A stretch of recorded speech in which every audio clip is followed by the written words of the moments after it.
चक्षुरुन्मिलितं येन तस्मै श्रीगुरवे नमः।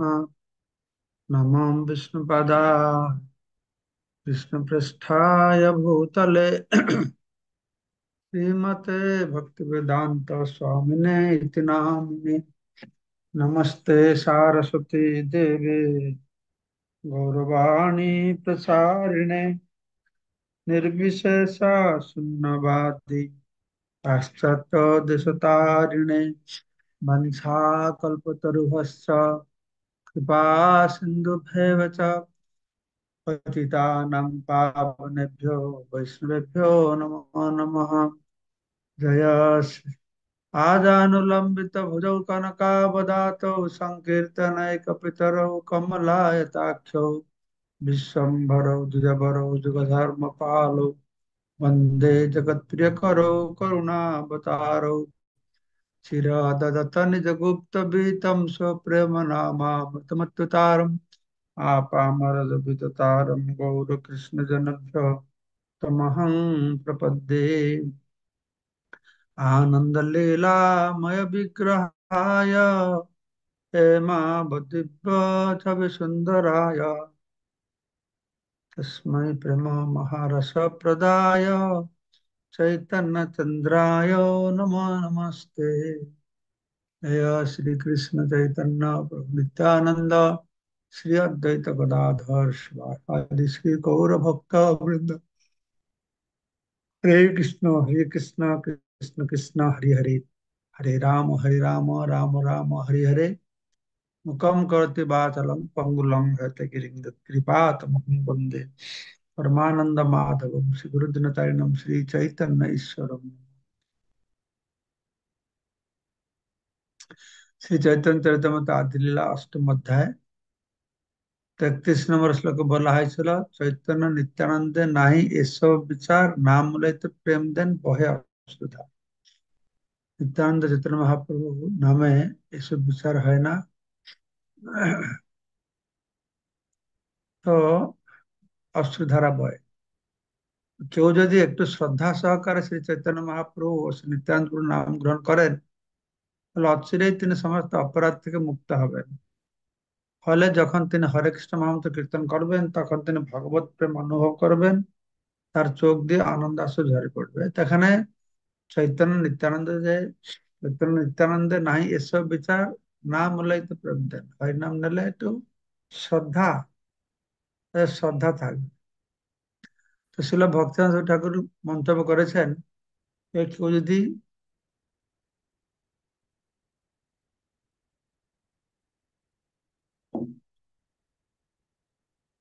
শ্রী চৈতন্য মহাপ্রভু নিত্যানন্দ প্রভু শরণাগত হন, তো তাদের নির্দেশ অনুসারে তৃণের থেকেও সুনিচ্চ ও তরুর থেকেও সহিষ্ণু হয়ে ভগবানের নাম কীর্তন করেন, তাহলে অচিরেই তিনি ভগবত প্রেম লাভ করেন এবং তার চোখ দিয়ে আনন্দাশ্রু ঝরে পড়বে। কৃষ্ণ নাম অপরাধের বিচার করেন, গৌর নিত্যানন্দের নামে অপরাধের কোনো বিচার নেই। তাই কেউ যদি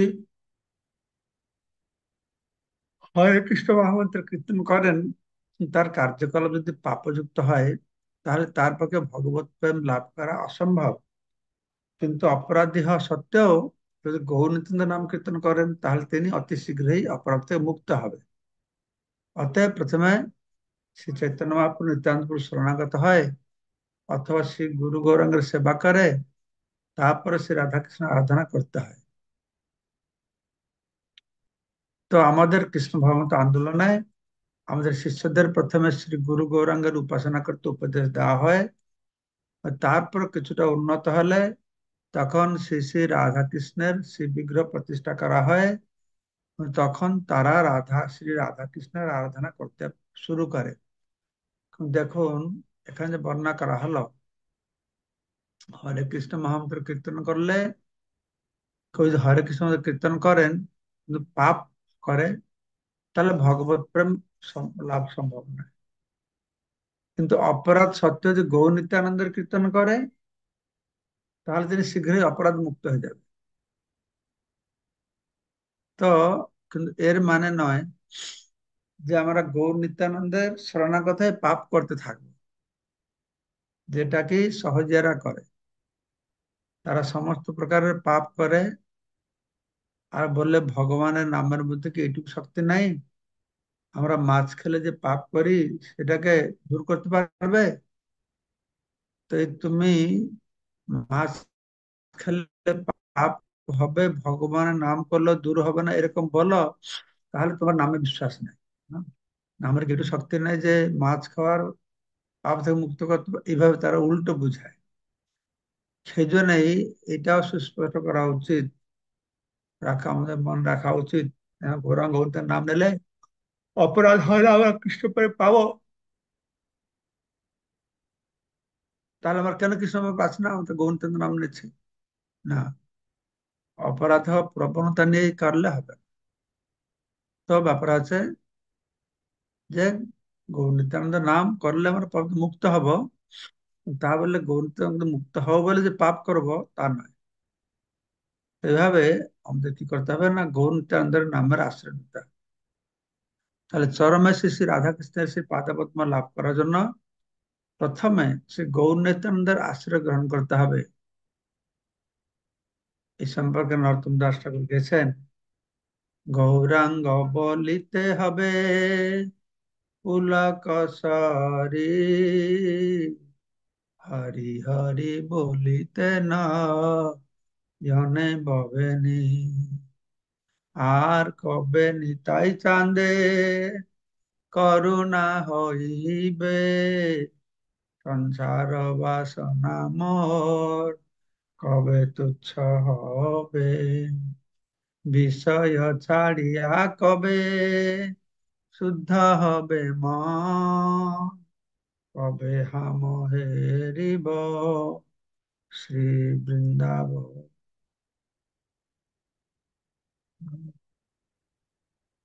প্রথমে অত্যন্ত নিষ্ঠাভাবে শ্রী গৌর সুন্দরের নাম এবং শ্রী নিত্যানন্দ প্রভুর নাম গ্রহণ করতে হবে। তার ফলে বিষয় বাসনা মুক্ত হয়, হৃদয় নির্মল হয়। তখন শ্রীকৃষ্ণের আরাধনা করার জন্য বৃন্দাবন ধামে প্রবেশ করা যাবে। শ্রী চৈতন্য মহাপ্রভু ও নিত্যানন্দ প্রভু কৃপা লাভ না করলে বৃন্দাবনে গিয়ে কোনো লাভ নেই। হৃদয় নির্মল না হলে বৃন্দাবন গেলেও বৃন্দাবন দর্শন করা যায় না। প্রকৃতপক্ষে বৃন্দাবনে যাওয়া মানে হচ্ছে ষড় গোস্বামী রচিত ভক্তি রসামৃত সিন্ধু, বিজয় মাধব, ললিতা মাধবাদি গ্রন্থাবলী পাঠ করে তাদের শরণাগত হয়। এইভাবেই শ্রী রাধাকৃষ্ণের যুগল প্রেম হৃদয়ঙ্গম করা যায়। কবে হাম বুঝাবো সে যুগল প্রীতি। রাধাকৃষ্ণের প্রেম কোনো সাধারণ মানুষের কার্যকলাপ নয়, তা পূর্ণ চিন্ময়। শ্রীমতী রাধারানী ও শ্রীকৃষ্ণকে জানতে হলে, তাদের আরাধনা করতে হলে ও তাদের প্রেমময় সেবায় যুক্ত হতে হলে শ্রী চৈতন্য মহাপ্রভু, নিত্যানন্দ প্রভু এবং শ্রী চৈতন্য মহাপ্রভু অন্তরঙ্গ পার্ষদ ষড় গোস্বামীদের শরণাগত হতে হবে। সাধারণ মানুষের পক্ষে শ্রী চৈতন্য মহাপ্রভু ও নিত্যানন্দ প্রভু অথবা পঞ্চতত্ত্বের আরাধনা করা শ্রী রাধাকৃষ্ণের আরাধনা থেকে সহজ। সেজন্য আমরা বললি গৌরনিতার সেবা কর, গৌরনিতায়কে জগন্নাথের সেবা করতে হবে, রাধাকৃষ্ণ নিষ্ঠার সঙ্গে পালন করতে হবে। অত্যন্ত সৌভাগ্যবান না হলে সরাসরি শ্রী শ্রী রাধাকৃষ্ণের আরাধনা করা যায় না। যে কনিষ্ঠ অধিকারী ভক্ত যথেষ্ট ভাবে তত্ত্বজ্ঞান লাভ করেননি, তার পক্ষে শ্রী শ্রী রাধাকৃষ্ণের আরাধনা করা অথবা হরে কৃষ্ণ মহামন্ত্র কীর্তন করা উচিত নয়। এখানে প্রভুপাদ ঢুকে দিলেন একটা, যে কনিষ্ঠ অধিকারী, যে হরে কৃষ্ণ মহামন্ত্র কীর্তন করা উচিত নয়। তিনি যদি তা করেনও তাহলে ইচ্ছুত ফল লাভ হবে না। তাই নিতাই গৌরের নাম করতে হবে। কনিষ্ঠ অধিকারী করতে পারবে, নিতাই গৌরের নাম করতে হবে। অহংকার শূন্য হয়ে তাদের আরাধনা করতে হবে। যেহেতু জড়জগতের প্রায় সকলেই কম বেশি পাপকর্মের দ্বারা প্রভাবিত, তাই প্রথমে শ্রী গুরু গৌরাঙ্গের ভজনা করে তাদের কৃপা প্রার্থনা করা অবশ্যই প্রয়োজন। কেননা তাহলে সে সমস্ত অক্ষমতা সত্ত্বেও অচিরেই রাধা কৃষ্ণের আরাধনা করার যোগ্যতা লাভ হবে। কলিযুগে সবাই কম বেশি পাপ করে, তো জেনে শুনে পাপ করলে আলাদা। এমনি পরিস্থিতির সম্মুখীন হয়, পূর্ব সংস্কার বশত, দুঃসঙ্গে বা কোনো কারণ মতো হয়ে গেলে ঠিক আছে। জেনে শুনে পাপ করলে সেটা কিন্তু কাজ করবে না। এই সম্পর্কে মনে রাখা উচিত যে কৃষ্ণ নাম ও গৌর সুন্দর নাম অভিন্ন, তাই একটি নামকে আরেকটি নাম থেকে শক্তিশালী বলে মনে করা উচিত নয়। এরকম মনে করবে না যে কৃষ্ণ নামে অপরাধ হচ্ছে, কোন নামে অপরাধ হচ্ছে না, তাই এটা আর বেশি শক্তিশালী, সেটাও ঠিক নয়। তবে এই যুগের মানুষদের অবস্থা কথা বিবেচনা করে শ্রী চৈতন্য মহাপ্রভুর নাম কীর্তন করা হরে কৃষ্ণ মহামন্ত্র কীর্তন করা থেকে অধিক তাৎপর্যপূর্ণ। কেন, চৈতন্য মহাপ্রভু হচ্ছেন সবচাইতে উদার অবতার। চৈতন্য মহাপ্রভু হচ্ছেন কৃষ্ণ।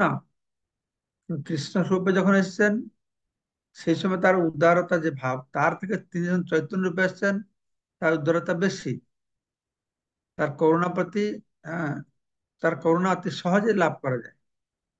তাই প্রথমে শ্রীকৃষ্ণ চৈতন্য প্রভু নিত্যানন্দ, শ্রী অদ্বৈত গদাধর শিবাসাদি গৌর ভক্তবৃন্দ কীর্তন করার মাধ্যমে শ্রী চৈতন্য মহাপ্রভু শরণাগত হতে হবে। গৌর নিত্যানন্দের সেবা করার ফলে বিশ্ববাসনা থেকে মুক্ত হয়ে যায় এবং শ্রী রাধাকৃষ্ণের অপরাধ করার যোগ্যতা, সরি, শ্রী শ্রী রাধাকৃষ্ণের আরাধনা করার যোগ্যতা লাভ হয়। 32 নম্বর শ্লোক। স্বতন্ত্র ঈশ্বর প্রভু অত্যন্ত উদার, তারে না ভজিলে কভু না হয় নিস্তার। শ্রী চৈতন্য মহাপ্রভু হচ্ছেন সম্পূর্ণরূপে স্বতন্ত্র পরমেশ্বর ভগবান, তাই তিনি অত্যন্ত উদার।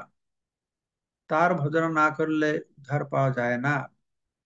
আসলে ভক্তিনাথ ঠাকুর প্রভুপাদ এ সম্পর্কে মন্তব্য দিয়েছেন যে শ্রী চৈতন্য মহাপ্রভু ভজনা করতে হলে শ্রী রাধাকৃষ্ণ ভজনা ত্যাগ করতে হয় না।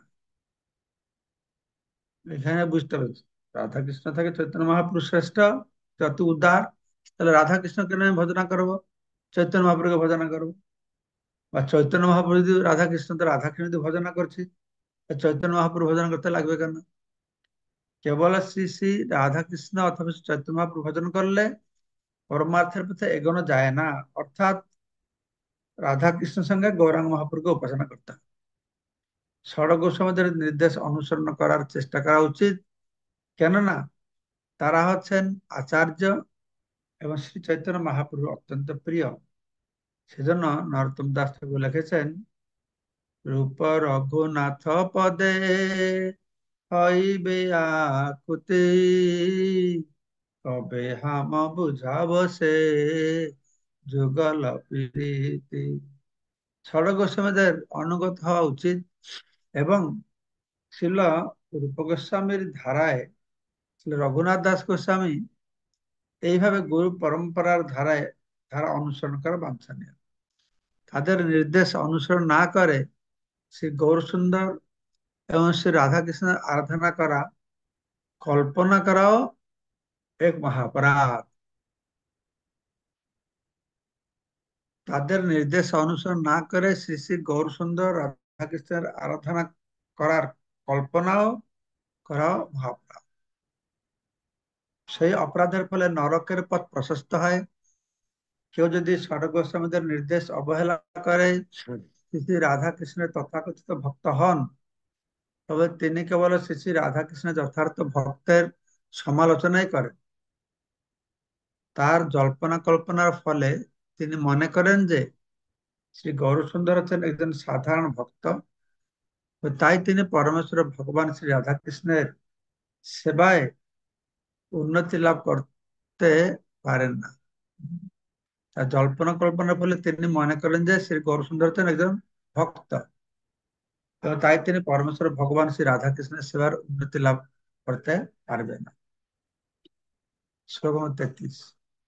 ওরে মূঢ় লোক শুন চৈতন্য মঙ্গল, চৈতন্য মহিমা যাতে জানিবে সকল।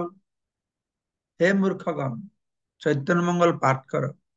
এই গ্রন্থ পাঠ করলে শ্রী চৈতন্য মহাপ্রভু মহিমা জানতে পারবে।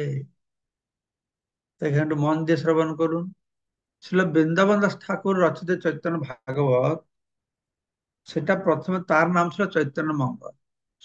এখনই তিনটে বই আছে, এটা চৈতন্য মঙ্গল, চৈতন্য ভাগবত আর চৈতন্য চরিতামৃত। এখানে যে বইটি লেখা আছে যে চৈতন্য মঙ্গল পাঠ করো, এই বর্তমান চৈতন্য মঙ্গল লোচন দাস ঠাকুর দাস লিখেছেন, আর চৈতন্য ভাগবত বৃন্দাবন দাস লিখেছেন, চৈতন্য চরিতামৃত কৃষ্ণদাস কবিরাজ গোস্বামী লিখেছেন। তো এখানে যে চৈতন্য মঙ্গল কথা বর্ণনা করা হয়েছে, এটা লোচন দাস ঠাকুর দাসের চৈতন্য মঙ্গল কথা বলা হচ্ছে না। এটা বৃন্দাবন দাস ঠাকুর যে চৈতন্য মঙ্গল লিখেছেন, পরবর্তী সময় তার নাম হচ্ছে চৈতন্য ভাগবত, চৈতন্য ভাগবতের কথা বলা হচ্ছে। সেটা সুস্পষ্ট করে প্রভুপাদ বলছেন যে ছিল বৃন্দাবন দাস ঠাকুর রচিত শ্রী চৈতন্য ভাগবত প্রথমে শ্রী চৈতন্য মঙ্গল নামে পরিচিত ছিল, কিন্তু পরে শ্রী লোচন দাস ঠাকুর যখন শ্রী চৈতন্য মঙ্গল নামে একটি গ্রন্থ রচনা করলেন, তখন ছিল বৃন্দাবন দাস ঠাকুর তার গ্রন্থের নাম পরিবর্তন করেন, যা এখন শ্রী চৈতন্য ভাগবত নামে পরিচিত। শ্রী চৈতন্য ভাগবতে শ্রী চৈতন্য মহাপ্রভুর জীবনী আরো বিস্তারিত বর্ণনা হয়েছে। শ্রী কৃষ্ণদাস কবিরাজ গোস্বামী ইতিমধ্যে বর্ণনা করেছেন যে শ্রী বৃন্দাবন দাস যা উল্লেখ করেনি, তার শ্রী চৈতন্য চরিতামৃত গ্রন্থে তিনি এটা বর্ণনা করেছেন। শ্রী কৃষ্ণদাস কবিরাজ গোস্বামী যেভাবে চৈতন্য ভাগবত গ্রহণ করেছেন, তা থেকে বোঝা যায় যে শ্রী বৃন্দাবন দাস ঠাকুরকে তার গুরু রূপে গ্রহণ করেছিলেন। পারমার্থিক গ্রন্থের গ্রন্থকাররা কখনো পূর্বতন আচার্যদের অতিক্রম করার চেষ্টা করে না। তো শ্রী চৈতন্য, আমি যা শুনেছি, বৃন্দাবন দাস ঠাকুর শ্রী চৈতন্য ভাগবত রচনা করেছেন। নিত্যানন্দ প্রভুর মহিমা গান করতে গিয়ে গ্রন্থের সাইজ অনেক বড় হয়ে গেছে, এই অনেক কথা তিনি বর্ণনা করেননি, সেগুলো ছেড়ে গেছেন। সেগুলো কৃষ্ণদাস কবিরাজ গোস্বামী, বিশেষ করে মহাপ্রভুর অন্তলীলা বেশি বর্ণনা নেই। তো বৃন্দাবনের সমস্ত বৈষ্ণবগণের অনুরোধে কৃষ্ণদাস কবিরাজ গোস্বামী চৈতন্য চরিতামৃত গ্রন্থ রচনা করলেন। মুরারি গুপ্ত কর্চা আছে, রঘুনাথ দাস গোস্বামী আহ, তার কাছ থেকে শুনেছেন, তার গ্রন্থ থেকে অনেক কিছু আহ, সূচনা পেয়েছেন। সে সব নিয়ে এই চৈতন্য চরিতামৃত গ্রন্থ রচনা করেছেন। চৈতন্য ভাগবতে লীলার বিস্তারিত বর্ণনা আছে, চৈতন্য চরিতামৃতের লীলার সঙ্গে সঙ্গে ফিলোসফি দর্শন কথা অনেক বর্ণনা করা হয়েছে। কৃষ্ণ লীলা ভাগবতে কহে বেদ ব্যাস, চৈতন্য লীলার ব্যাস বৃন্দাবন দাস। বাস্তব যেভাবে শ্রীকৃষ্ণের সমস্ত লীলা শ্রীমদ ভাগবত বর্ণনা করেছেন, বৃন্দাবন দাস ঠাকুর সেভাবেই চৈতন্য মহাপুর লীলা বর্ণনা করেছেন। বৃন্দাবন দাস কইল চৈতন্য মঙ্গল, যাহার শ্রবণে নাশে সব অমঙ্গল। তো ছিল বৃন্দাবন দাস ঠাকুর চৈতন্য মঙ্গল প্রথমে করেছিলেন, এই গ্রন্থ শ্রবণ করলে সব রকম অমঙ্গল নষ্ট হয়ে যাবে। চৈতন্য নিতাইর যাতে জানিয়ে মহিমা, যাতে জানে কৃষ্ণ ভক্তি সিদ্ধান্তের সীমা। শ্রী চৈতন্য মঙ্গল পাঠ করলে শ্রী চৈতন্য মহাপ্রভুর ও শ্রী নিত্যানন্দ প্রভুর মহিমা সিদ্ধাঙ্গম করা যায় এবং কৃষ্ণ ভক্তির চরম সিদ্ধান্তে উপনীত হওয়া যায়। তাৎপর্যতে প্রভুপাদ লিখেছেন, ভগবত ভক্তি সম্বন্ধে অবগত হওয়ার প্রামাণিক গ্রন্থ হচ্ছে শ্রীমদ ভাগবত। যেহেতু তা অত্যন্ত বিশাল, তাই মুষ্টিমেয় কয়েকজন মানুষই কেবল তার উদ্দেশ্যে হৃদয়ঙ্গম করতে পারেন। শ্রীমদ ভাগবত হচ্ছে বেদান্ত সূত্রের প্রকৃত ভাষ্য। ভাগবত হচ্ছে সর্ব বেদান্ত সারমী শ্রীমদ ভাগবত বিশ্বতে। তো এই ভাগবতের বেদান্ত সূত্রকে ন্যায় প্রস্থান বলা হয়। আমরা আগে তিন প্রকারের প্রস্থান কথা শুনেছিলাম, আমিও ভুলে গেছি। বেদান্ত সূত্র, ন্যায় প্রস্থান, আর কি কিন্তু আর কি দুটো ছিল প্রস্থানত্রয়, তাই না? আপনাদের যদি কেউ জানে ক্লাসের শেষে বলবেন প্রস্থানত্রয়টা কি। যুক্তি ও তর্কের মাধ্যমে পরম তত্ত্ব হৃদয়ঙ্গম করার জন্য তা রচিত হয়েছিল। তাই তার প্রকৃত ভাষ্য শ্রীমদ্ ভাগবত অত্যন্ত বিস্তারিত। পেশাদারী ভাগবত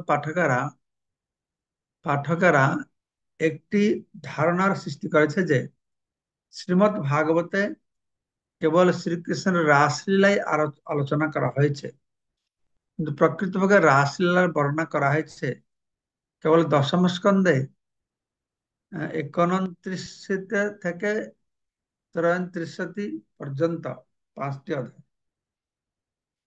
এইভাবে তারা পাশ্চাত্যের জনসাধারণের কাছে কৃষ্ণকে একজন লম্পট রূপে প্রতিপন্ন করেছে।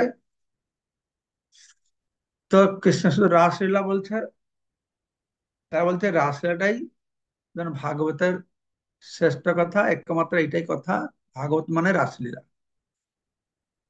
তাই প্রচার করার মাধ্যমে মানুষ আমাদের শ্রীকৃষ্ণ সম্বন্ধে নানা রকম ভ্রান্ত প্রশ্ন করে থাকে। তো সহজে আর কি করে, মানুষকে আকর্ষণ করবার জন্য এই রাসলীলা কথাই বেশি লোকদেরকে বলে। তো শ্রীমদ ভাগবতম হৃদয়ঙ্গম করার পথে আরেকটি প্রতিবন্ধকতা হচ্ছে এই পেশাদারী পাঠকদের ভাগবত সপ্তাহ বা এক সপ্তাহ ধরে এই ভাগবত পাঠ, এটা হচ্ছে প্রতিবন্ধক। এই পেশাদারি কাছ থেকে ভাগবত সপ্তাহ শ্রবণ করা ঠিক হবে না। তারা এক সপ্তাহে শ্রীমদ ভাগবতম শেষ করতে চায়, যদিও শ্রীমদ ভাগবত এতই গভীর যে তার এক একটি শ্লোক 3 মাসে ব্যাখ্যা করে শেষ করা যায় না, আর বোঝা তো মুশকিল আছে। এরা পরীক্ষিত মহারাজকে অনুকরণ করে 7 দিন ভাগবত পাঠ হয়েছিল, তো সেজন্য ভাগবত সপ্তাহ করে। তাই জনসাধারণের পক্ষে ছিল বৃন্দাবন দাস ঠাকুরের শ্রী চৈতন্য ভাগবত শ্রবণ করা অত্যন্ত মঙ্গলপ্রদ হবে। কেননা তার ফলে তারা যথাযথভাবে ভগবত ভক্তি, শ্রীকৃষ্ণ শ্রী চৈতন্য মহাপ্রভু নিত্যানন্দ প্রভুকে জানতে পারবে। এই হলো কথা। এই সমস্ত বেদান্তের সার হচ্ছে শ্রীমদ ভাগবতম। শ্রীমদ ভাগবতম খুব বিস্তারিত ভাবে বর্ণনা করা হয়েছে। তো যদি আমরা চৈতন্য ভাগবত পড়ি, শ্রীমদ ভাগবতমের সিদ্ধান্ত এই সব কিছু চৈতন্য ভাগবত আমরা পাবো। তাই শিল রূপ গোস্বামী বলছেন, শ্রুতি স্মৃতি পুরাণাদি পঞ্চরাত্র বিধি বিনা ঐকান্তিক হরিভক্তি উৎপাত উপনিষদ, পুরাণ, নারদ পঞ্চরাত্রাদি বৈদিক শাস্ত্রের বিধি নিষেধগুলি অবহেলা করে যে তথাকথিত ভগবত ভক্তি সম্পাদিত হয়, তা মানব সমাজে এক অবাঞ্ছিত উৎপাত মাত্র। যা কিছু করবে শ্রুতি শাস্ত্রের নির্দেশ অনুসারে আমাদেরকে করতে হবে। শ্রীমদ ভাগবত সম্বন্ধে ভ্রান্ত ধারণাবশত মানুষ কৃষ্ণ তত্ত্ব সম্বন্ধে বিভ্রান্ত হয়। কিন্তু শিল বৃন্দাবন দাস ঠাকুর চৈতন্য মঙ্গল শ্রবণ করার ফলে মানুষ অনায়াসে তত্ত্ব হৃদয়ঙ্গম করতে পারে। শ্রীমদ ভাগবত সম্বন্ধে ভ্রান্ত ধারণা বশত মানুষ কৃষ্ণ সম্বন্ধে বিভ্রান্ত হয়, তার ভাগবত সম্পর্কে ঠিক জানে না। শুধু রাসলীলাটাকে তুলে ধরা হয়েছে। ভাগবতে যে কত কথা বলা হয়েছে, দশম স্কন্ধে রাসলীলা প্রথম থেকে আর অনেক কথা বলা হয়েছে। অত্র স্বর্গ বিসর্গ স্থানাং পোষণং মুতয় মন্বন্তর ঈশান কথা নিরোধ মুক্তি আশ্রয়। দশম অধ্যায় আশ্রয়, সবগুলোর আশ্রয় হচ্ছেন কৃষ্ণ। তার আগে সবগুলো শুনতে হবে সৃষ্টি তত্ত্ব, ভগবত তত্ত্ব, এইসব ভাবা জানতে হবে। আমরা যদি চৈতন্য ভাগবত পড়ি, এইসব তত্ত্ব বুঝতে পারবো। ভাগবতে যত ভক্তি সিদ্ধান্তের সার, লিখিয়া আছে নিহা জানি করিয়া উদ্ধার। তো চৈতন্য ভাগবতে কি করা হয়েছে, শ্রীমদ ভাগবতের যে প্রামাণিক তত্ত্ব উল্লেখ করেছিল বৃন্দাবন দাস ঠাকুর চৈতন্য মঙ্গল, যদি চৈতন্য ভাগবত বলা আছে, সেখানে ভগবত ভক্তির সিদ্ধান্তের সারাংশ বর্ণনা করা হয়েছে।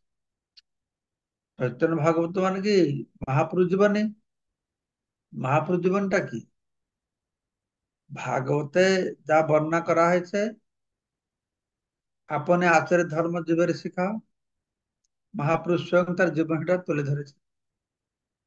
তো চৈতন্য মহাপ্রভু কি করেছেন, ভাগবতের যে লক্ষ্য, প্রেম পরমার্থ মহান, সেটাকে তার জীবনের মাধ্যমে তিনি তুলে ধরেছেন। তাই কৃষ্ণদাস কবিরাজ গোস্বামী বলছেন, চৈতন্য মঙ্গল শুনে যদি পাষণ্ডী জবন, সেহ মহাবৈষ্ণব হয় ততক্ষণ। মহাপাষণ্ডী বা জবন যদি চৈতন্য মঙ্গল অর্থাৎ চৈতন্য ভাগবত শ্রবণ করেন, তাহলে তিনি এক মহাবৈষ্ণবে পরিণত হবে।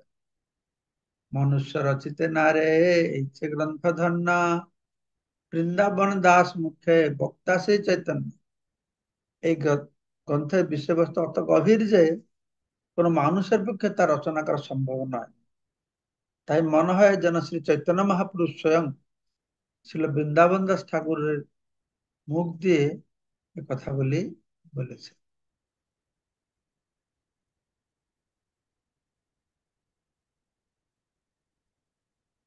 মনুষ্য রচিত নারে ইচ্ছে গ্রন্থ ধন্য, বৃন্দাবন দাস মুখে বক্তা শ্রী চৈতন্য। এই গ্রন্থের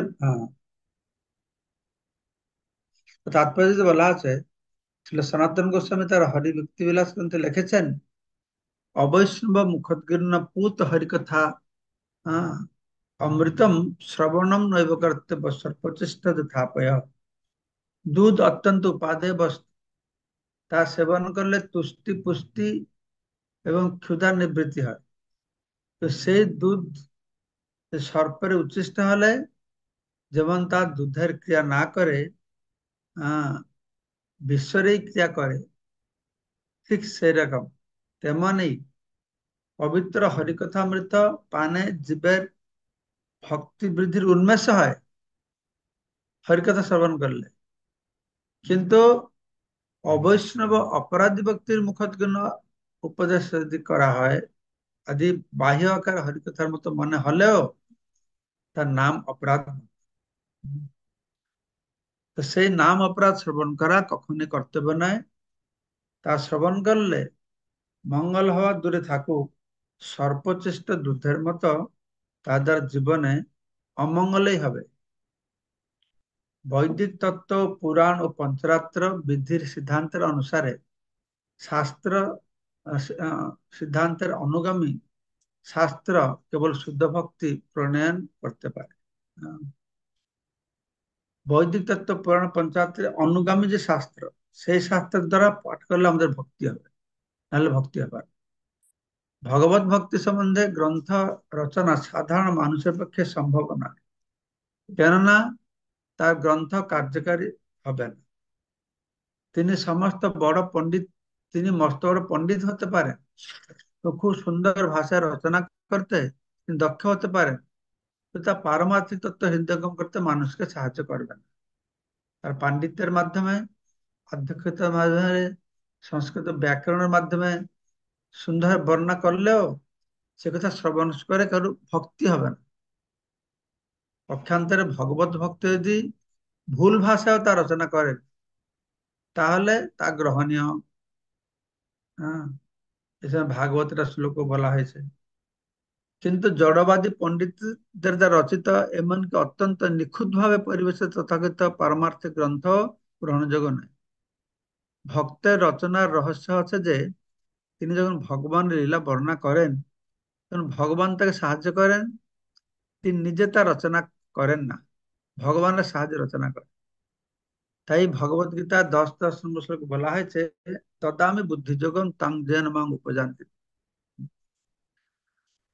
এটা ভাগবতেও বলা হয়েছে যে তদ্ভাগ বিসর্গ জনতাগ বিপ্লব, এই শ্লোকটা প্রভুপাদের যে ভাগবতের প্রথম প্রস্তাবনা নাকি, সেখানে এই শ্লোকটা তিনি তুলে ধরেছেন যে এই ভাগবত যদিও যদি ভুল ভুল ভাবে বর্ণনা করে তাও ফল দেবে। অর্থাৎ ভক্তরা যে ভাগবত পাঠ করছে তাতে কিছু ভুল ভাল থাকলেও এটা ভালো ফল দেবে।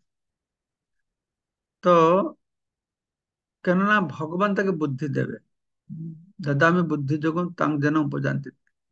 ভক্ত যেহেতু ভগবানের সেবার মনোভাব নিয়ে লেখেন, তাই ভগবান তার অন্তর থেকে তাকে বুদ্ধি দেন, যেন তিনি ভগবানের সামনে বসে লেখেন। কৃষ্ণদাস কবিরাজ গোস্বামী প্রতিপাদন করেছেন যে বৃন্দাবন দাস ঠাকুর যা লিখেছেন তা প্রকৃতপক্ষে চৈতন্য মহাপ্রভুর কথা, তিনি কেবল তার পুনরাবৃত্তি করছেন মাত্র। হ্যাঁ, এটা বলছেন। এই সত্য চৈতন্য চরিতামৃত সম্বন্ধে অপ্রযোজ্য।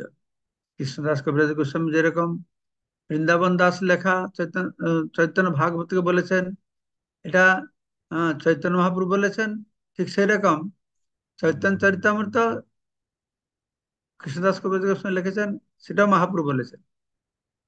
কৃষ্ণদাস কবিরাজ গোস্বামী যখন চৈতন্য চরিত লেখেন তখন তিনি অত্যন্ত বৃদ্ধ অথর্ব, কিন্তু এটি এমনই এক মহান গ্রন্থ যে ছিল ভক্তিনাথ ঠাকুর বলতেন চৈতন্য চরিতামৃত পাঠ করার জন্য একদিন সারা পৃথিবীর মানুষ বাংলা ভাষা শিখবে।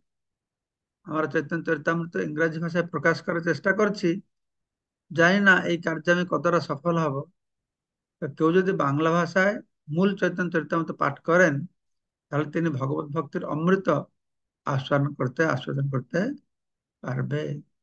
এই যেখানে বলা হলো চৈতন্য চরিতামৃত লেখক কৃষ্ণদাস কবির যখন অত্যন্ত বৃদ্ধ অথর্ব, তিনি নিজেও বর্ণনা করেছেন এই গ্রন্থে। আমরা শুনলাম যে আমার বৃদ্ধ বয়স, হাত কাঁপে, দেখতে পারি না, তো আমাকে যেরকম বলে আমি সেরকম করি, দেখেছেন। তাই বৃন্দাবন দাস পদে হে কোটি নমস্কার, এই যে গ্রন্থ করিতে তারিলা সংসার। এই জন্য বৃন্দাবন দাস কমলে কোটি নমস্কার হচ্ছে। তো আগামীকালকে আমরা 41 নম্বর শ্লোক পাঠ করব। আগামীকালকে সময়টা একটু আলাদা হয়ে যাবে। আমি লস অ্যাঞ্জেলেস থেকে কালকে ডিট্রয়েট যাব। সেখানে 1 ঘন্টা কি হচ্ছে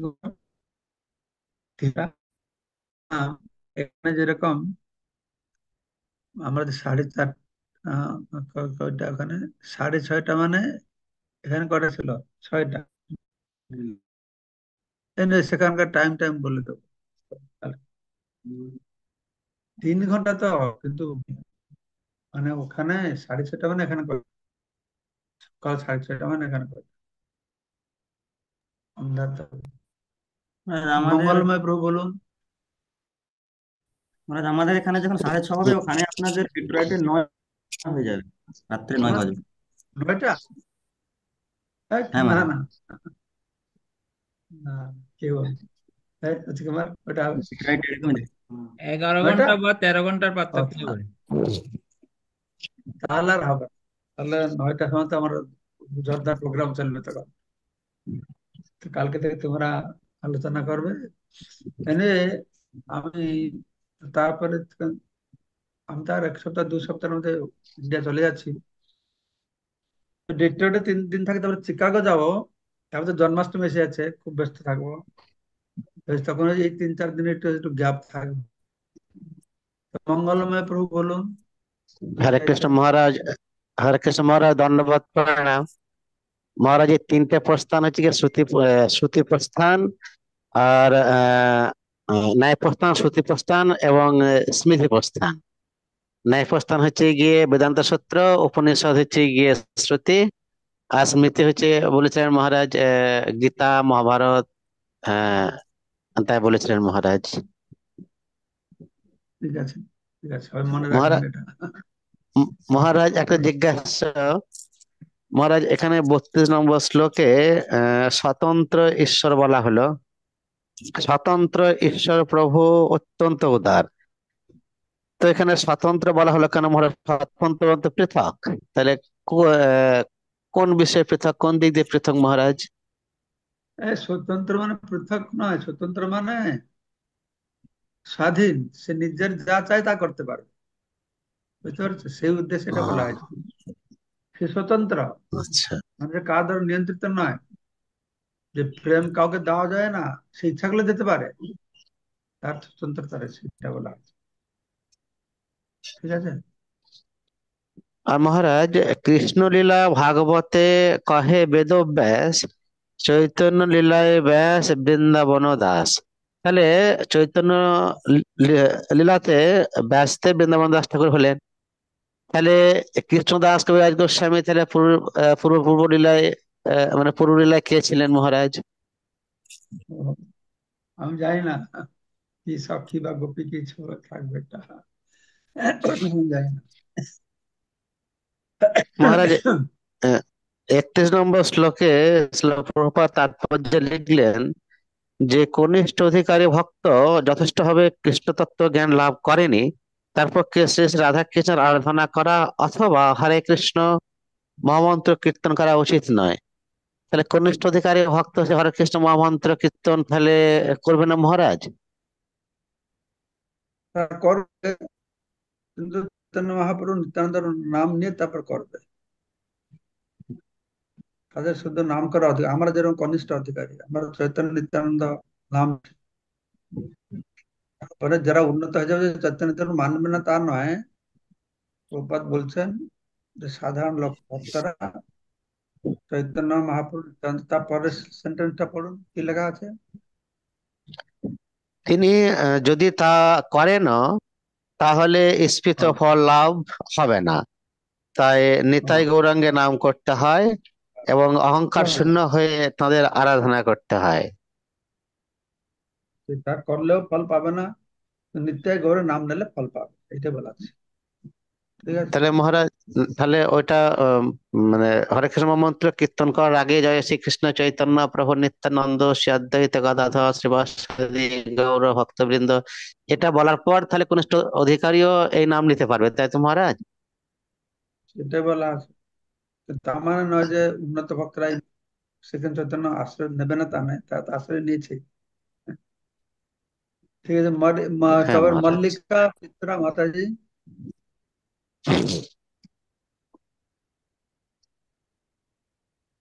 মল্লিকা চিত্রা বলো। প্রণাম মহারাজ আপনার চরণে। হ্যাঁ, এই মঙ্গলময় প্রভু যে এই প্রশ্নটা করলেন এই কনিষ্ঠ ভক্তের বিষয়টা, মহারাজ এটা আমারও আহ, যে এখানে আমরা দেখি যে হরিদাস ঠাকুর যখন শ্রবণ করেছি আমরা যে হরিদাস ঠাকুর বলেছিলেন যখন সেই ব্রাহ্মণদের সঙ্গে যে নাম আভাসের একটা বিষয়, সেখানেও তারা মুক্তি লাভ করতে পারবে। তাহলে এখানে যে বলছেন ইনশিত ফল লাভ হবে না, এইটাই আমারও জানার ছিল মহারাজ। এইটা কি ফল লাভ হবে না? হরিনামের ফল হচ্ছে কৃষ্ণ প্রেম ফল লাভ হবে না। ঠিক আছে। নামাভাস তো কৃষ্ণ প্রেম হবে না, নামাপরাধে বৈভব হবে, নামাভাসে মুক্তি হবে, কিন্তু প্রেম হবে না। তো যে নামাভাষা তোমার কথা অনুসারে হয়, তা সেটা তো কৃষ্ণ নামের আসল ফল না, এটা ফল হবে না। কিন্তু মহাপ্রভুর নাম নিয়ে যদি করে তাহলে কৃষ্ণ প্রেম লাভ করতে পারে, তাই না মল্লিকা মাতাজি? হ্যাঁ, প্রণাম মহারাজ, হ্যাঁ ঠিক। সুভাষিনী শ্যামা মাতাজি বলুন। এরকম আছে, আমার কথাটা হরে বুঝতে কৃষ্ণ পারছি। মহারাজ, দণ্ডবাদ প্রণাম আপনার শ্রী চরণে। সকল বৈষ্ণবের চরণে প্রণাম। মহারাজ, আমার প্রশ্নর একটা বলে দিয়েছেন মঙ্গলময় প্রভু আর মল্লিকা মাতাজি, একই প্রশ্ন আমারই ছিল, আপনি সুন্দর উত্তর দিয়েছেন। মহারাজ, আমার একটা জানার বিষয় যে হলো, এখানে গৌরনিতাইয়ের নাম বললে মুক্ত হওয়া যাবে পাপ থেকে, আর যদি জেনে শুনে কেউ গৌরনীতার নাম নেয় আর পাপ করে তাহলে তারা মুক্ত হতে পারবে না। যেমন মাছ খেয়ে যাচ্ছে, উম, আবার বলছে যে আহ, এই পাপ তো গৌরনীতার নাম করলে তো চলে যাবে। এই ক্ষেত্রে তো রেজাল্ট আসবে না, ভগবান পাপ থেকে মুক্ত করবেন না। কিন্তু পরিস্থিতির পরিপ্রেক্ষিতে যেমন একটা জীবন রক্ষা হচ্ছে, কোনো কোনো ক্ষেত্রে মিথ্যা কথা বলতে হয় আর অপরাধ করতে হয়, সেটা আহ, ভগবান মাফ করে দেন। উম, মহারাজ, আমার যে প্রশ্নটা জানার বিষয়টা হলো, অনেক ভক্ত আছেন ওনারা গৌরনিতাইয়ের বিগ্রহ আর রাধা কৃষ্ণের বিগ্রহ আর জগন্নাথ বলদেব সুভদ্রা মহারানীর বিগ্রহ একসাথে পূজা করেন আর একসাথে ভোগ লাগান। তাহলে কি এইভাবে আমরাও করতে পারি মহারাজ? কি করণীয় আমাদের? হরে কৃষ্ণ। গৌরনীতা রাখবে, রাধাকৃষ্ণ রাখবে, জগন্নাথ সৌধ রাখবে, অতগুলি পুষতে পারবে রাখো, অসুবিধা নেই।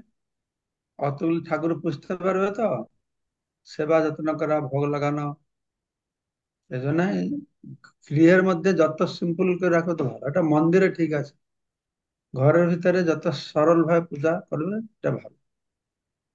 তো এই ঘরে তো মূর্তি না রাখলে আরো ভালো, তো ফটো রেখে পূজা করাই নিরাপদ। কিন্তু ভক্তরা মূর্তি রাখতে চায়, তাদের শ্রদ্ধা আছে, তো সেটা রাখুন। অনেকে অল্টার আমি দেখি গোপাল আছে, কৃষ্ণ রাধা কৃষ্ণ আছে, সীতারাম লক্ষ্মণ আছে, অনেকে রেখেছেন। তো তার মধ্যে যাই না, সেটা আপনি ডিসাইড করুন কি করবেন। ঠিক আছে তাহলে। মহারাজ ভোগ তো হরে কৃষ্ণ। একসাথেই লাগানো হয়, যে যিনি ভোগ লাগান উনি তো হ্যাঁ, ওই একসাথে ভোগ লাগান। একবার ভোগ লাগিয়ে দেবেন, একসঙ্গে ভোগ লাগাবেন, সবাই খেয়ে নেবেন, ঠিক আছে, কোনো চিন্তা নেই। ঠিক আছে, কোনো অসুবিধা নেই। হরে কৃষ্ণ। কোটি কোটি প্রণাম মহারাজ আপনার শ্রী চরণে। তো সবাইকে অশেষ ধন্যবাদ। কৃপা করুন। বাঞ্ছা কল্পতরুভ্যশ্চ কৃপা সর্বত্র কৃপা সিন্ধু বাঞ্ছা বৈষ্ণবে হই নমো নমঃ। পতিতানাং পাবনভ্যো বৈষ্ণব